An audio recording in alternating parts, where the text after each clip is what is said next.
got us in the bed? I said, we don't know. We don't know. And we laughed about it now. I said, we should have challenged him. But I think he probably would have turned that bed over.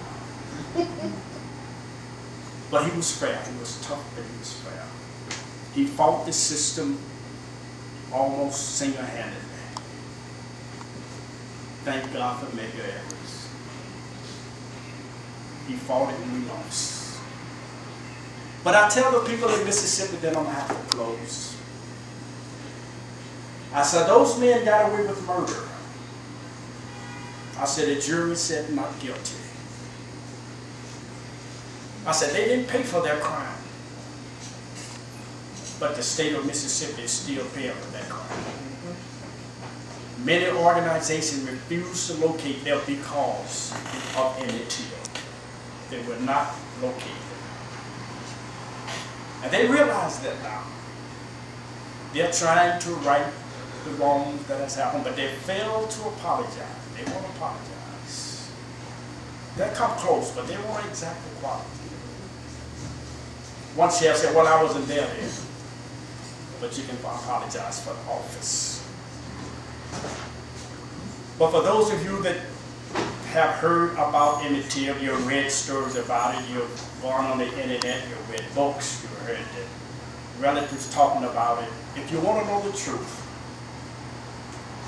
if you want to know what happened at the store, if you want to know what happened in my bedroom, and I tell people, if you can finish this without crying, you're pretty good. You're real good. So how about you? I wrote the story. And I got so far. I had to come down. I couldn't finish it. That time.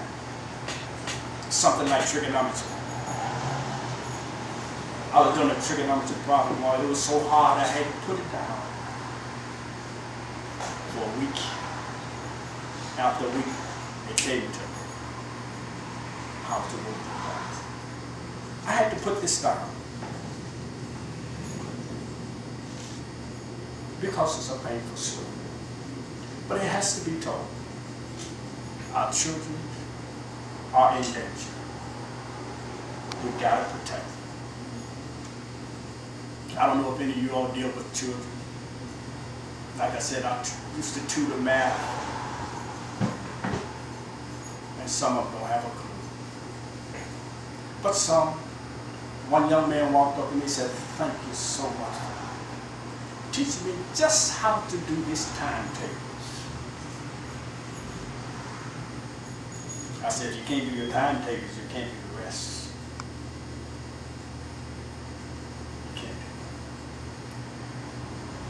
So I would love for you all to read the story. It's going to spread, not like O'Reilly's books.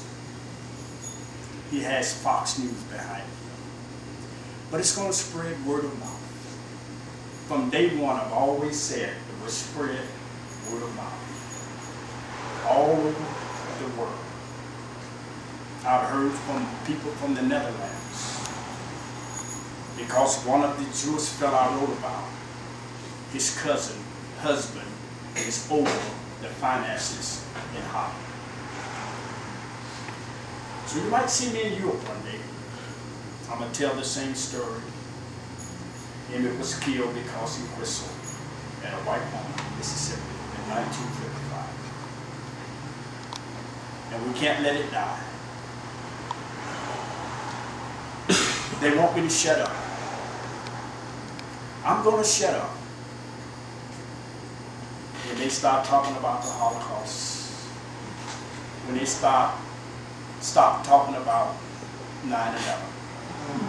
And I don't think it's going to happen in my lifetime. So I'm going to shut up when I slip into eternity. Hopefully your children's and your grandchildren's will hear the story. If you purchase the book, don't loan it out to them. You might not get it back. friend of mine took us to work, someone stole it. It's a good read. There's no underbrush. What I mean by underbrush, you have to read through a lot of garbage to get to the story.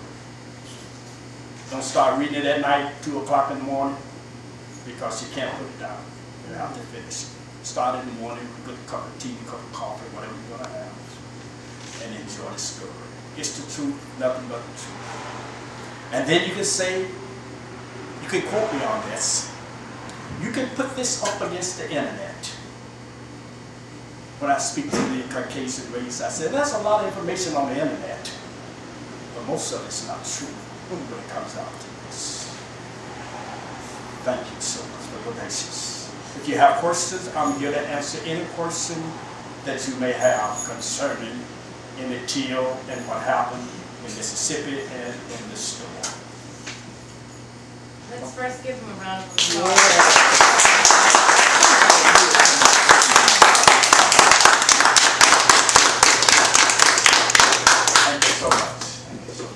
That's one thing I'd like to touch on. Our high school student, he said there's a difference between what happened at the store and the mother's version. He said the mother said she taught him how to whistle if he got stuck on a word. And I said, she probably did. She probably taught him how to whistle if he got stuck on a word.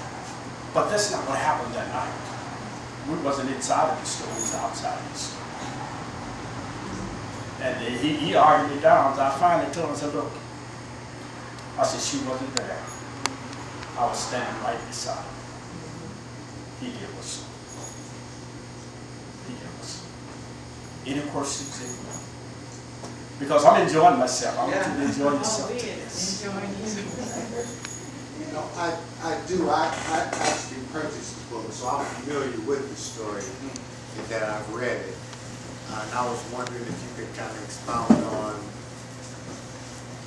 the section where President George Bush signed into law, or if you could explain exactly what President George Bush signed into law in regards to this Emmitt Till bill. Okay, it's called the Till bill. It's a bill in honor of Emmitt Till. It was advanced by a young African American in Kansas City, Missouri. And the Till bill is a bill that the government passed. They signed it into law that they're going to take $10 million, I believe, per year, and they're going to use this to go after cold cases in the South, racial slurs, and they're going to use that money in honor of Emmitt Till to reopen the case.